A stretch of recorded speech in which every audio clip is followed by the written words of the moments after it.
తాము జనసేన పార్టీ ఎక్కడైతే ఎమ్మెల్యేలు ఉన్నారో తామందరూ టీడీపీ ఇన్ఛార్జీలని గౌరవిస్తామని, టీడీపీ నేతలకి గౌరవాన్ని వారికి ఇస్తున్నామని, కానీ తెలుగుదేశం పార్టీ ఎమ్మెల్యేలు ఉన్న దగ్గర జనసేన పార్టీకి విలువ లేదంటూ వారు ఆవేదన వ్యక్తం చేసిన పరిస్థితి, అసలు పట్టించుకోవట్లేదు అని చెప్పిన పరిస్థితి.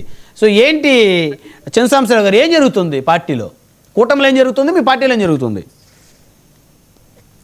బ్రహ్మనాయుడు గారు, మీకు పెద్దలు లింగంనేని ప్రసాద్ గారికి, శ్రీరామ్ ప్రసాద్ గారికి, అలాగే ప్రసాద్ గారికి, అన్నగారు బాజీ అన్న గారికి, అందరికి కూడా నమస్కారం. ప్రేక్షకులు కూడా నమస్కారం. ఇప్పుడు ఒక ఇంట్లో ముగ్గురు అన్నదమ్ములు ఉన్నారనుకోండి, ముగ్గురికి సమిష్టిగా బాధ్యత ఉంటుంది, అంతా సవ్యంగా జరుగుతుంటుంది అని తల్లిదండ్రులు కోరుకుంటారే కానీ ఆ ముగ్గురు మధ్య ఎంతో కొంత మాటల్లో తేడానో, వ్యక్తిగతమైన ఇంట్రెస్ట్లో ఇంకోటో ఉంటాయి. కాబట్టి దాన్ని భూతత్వంలో పెట్టి చూడాల్సిన అవసరం అయితే లేదనేది నా అభిప్రాయం. కూటమి రాజకీయాల్లో, అలియన్స్ రాజకీయాల్లో పెద్ద పార్టీలు చిన్న పార్టీలు అంటే అనివార్యం. ఇప్పుడు భారతదేశంలో లేదా ప్రపంచంలో భారతీయ జనతా పార్టీ అనేది అతిపెద్ద పొలిటికల్ పార్టీ, అతిపెద్ద పొలిటికల్ సిస్టమ్. కానీ వాళ్ళు ఆంధ్రప్రదేశ్కి వచ్చేసరికి వాళ్ళు తెలుగుదేశం పార్టీ పెద్ద పార్టీ కాబట్టి తెలుగుదేశం పార్టీ విధి విధానాలకి లోబడి వాళ్ళకి సహకరిస్తూ పనిచేయగలరే కానీ మేమే నడపాలి, మేము మీకంటే పెద్ద పార్టీ కాబట్టి, దేశంలో పెద్ద పార్టీ కాబట్టి, కేంద్రంలో కూడా ప్రభుత్వం మాదే ఉంది కాబట్టి అని బీజేపీ అనగలదా? అనలేరు కదా.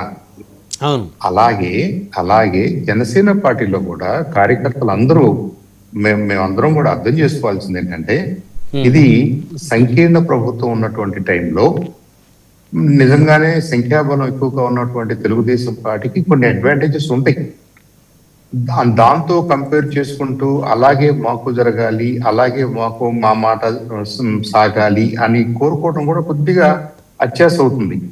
At the same time Bolisetti Srinivas గారు ఇది ఫస్ట్ టైం కాదు, ఇంతకు ముందు కూడా ఇది మనందరి దృష్టికి తీసుకొచ్చారు.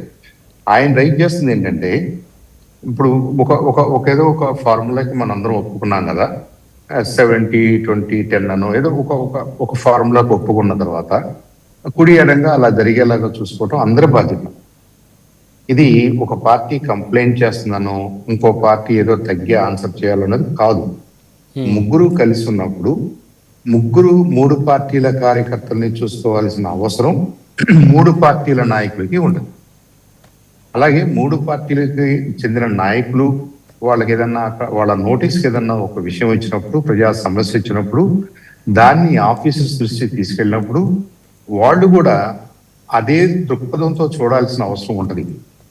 ఇక్కడ కొన్ని సందర్భాల్లో ఏం జరుగుతుందంటే అవగాహన లోపం.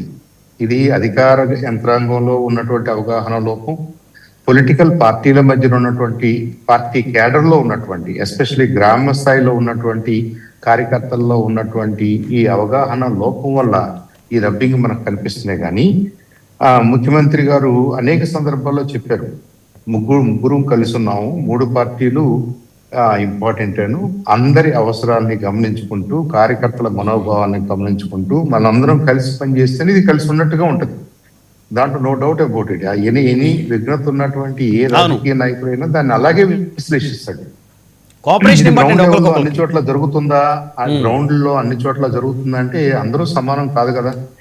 అందరూ ఎమ్మెల్యేలకి అదే లెవెల్ ఆఫ్ అండర్స్టాండింగ్ ఉండకపోవచ్చు, వాళ్ళ దగ్గర ఉన్నటువంటి లోకల్ పరిస్థితులు అనుకూలంగా ఉండకపోవచ్చు. లోకల్ గా ఒక్కొక్కసారి ఎమ్మెల్యే కంటే కూడా స్ట్రాంగ్ లోకల్ లీడర్స్ ఉంటారు, మండల స్థాయి లీడర్స్ ఉంటారు, నా మాటే చెల్లాలని అడుగుతారు, పట్టుబడతారు. సో కొన్ని సందర్భాల్లో మనం అది ఫెయిర్ కాదనుకున్నప్పటికీ అటువైపు మొక్కాల్సిన పరిస్థితులు అనేక ఉన్నాయి. నేను టీడీపీలో ఉన్నప్పుడు చూశాను, భారతీయ జనతా పార్టీలో ఉన్నప్పుడు అదే మనస్తత్వం చూశాను, జనసేనలో ఉన్న అదే చూశాను. ఇక్కడ మనం చేయాల్సింది ఏంటంటే, 3 పార్టీల్లో ఉన్న పెద్దలు కూడా ఒక కన్స్ట్రక్టివ్ వర్క్ షాప్స్ ఆర్గనైజ్ చేసుకుంటూ విత్ ది రెస్పెక్టివ్ క్యాడర్స్ వాళ్ళ క్యాడర్ ని ప్రిపేర్ చేసుకోవటం అనేది మొదటి స్టెప్ అయితే, కొంత ఈ పార్టీ ఆ పార్టీ మధ్యలో కూడా కొంత సమన్వయం లోపించిందా?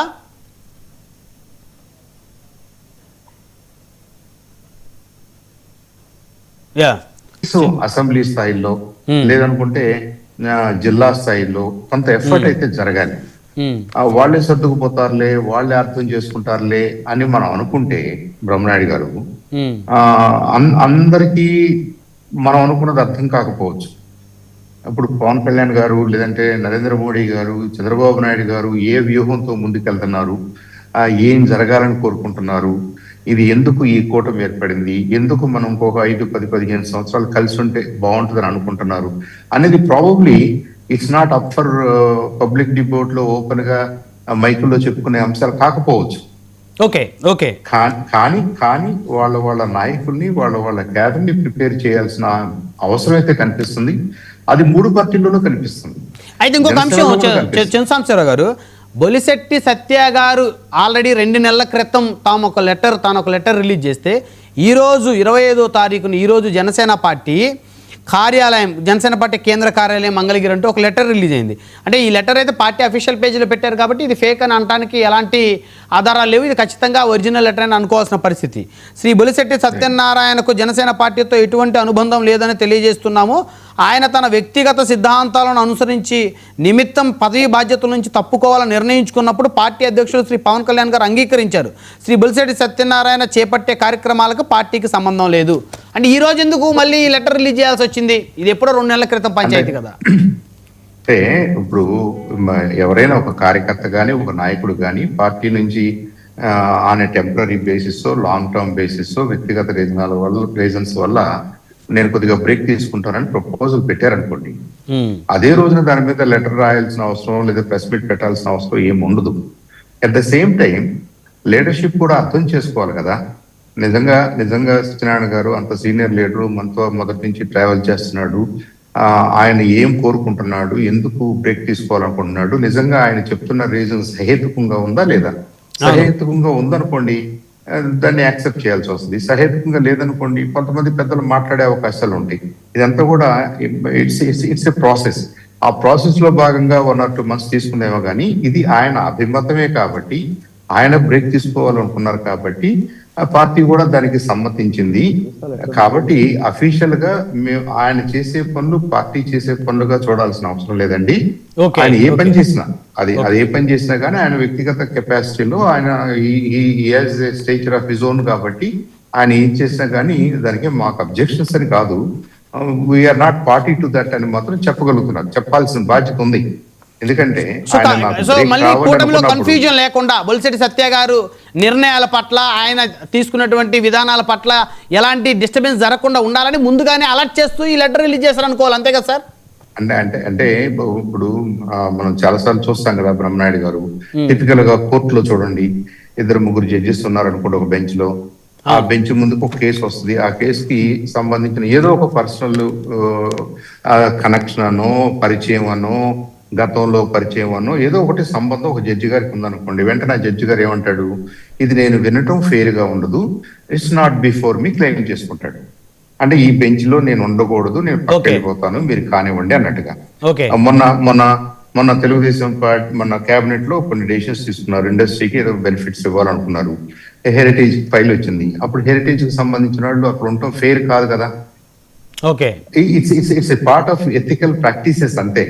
ఇప్పుడు ఆయనకి ఇప్పుడెందుకు చేశారు మీరు, అప్పుడెందుకు చేయలేదు, ఎప్పుడు చేసినా ఒకటే. అలా అని చెప్పేసి ఆయన విమర్శించడము కాదు, ఆయన చేయబోతున్న తప్పని కాదు, ఆయన ఏదో పార్టీని ఇబ్బంది పెట్టబోతున్నారని కాదు. అలా ఏం రీడ్ చేయాల్సిన అవసరం లేదు. ఆయన ఓన్ గా మనం నాట్ బిఫోర్ మీ, నేను not when I'm in the party అని ఆయన అనుకున్నారు.